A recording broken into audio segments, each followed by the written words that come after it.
Hello, কেমন আছো তোমরা সবাই? শীতের আর কিছুদিনই বাকি, আর প্রত্যেকটা বাগানীদেরই পছন্দ শীতের সবথেকে প্রিয় ফুল হলো চন্দ্রমল্লিকা। এই চন্দ্রমল্লিকা গাছেরই কি আর কীভাবে করতে হবে সেটাই তোমাদেরকে আজকে এই ভিডিওতে আমি দেখাবো। চন্দ্রমল্লিকার টোটাল 5 থেকে 6টা ভ্যারাইটি আমার কাছে রয়েছে, আর এই ভ্যারাইটিটা আমার সব থেকে পছন্দ।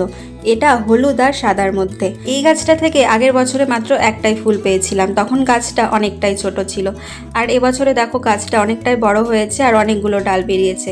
চন্দ্রমল্লিকা গাছ থেকে অনেক ফুল পেতে ওপরের ডালকে হাত দিয়ে পিঞ্চিং করে দিতে হবে, তাহলে এখান থেকে নতুন অনেক শাখা প্রশাখা বেরোবে আর অনেক ফুল হবে।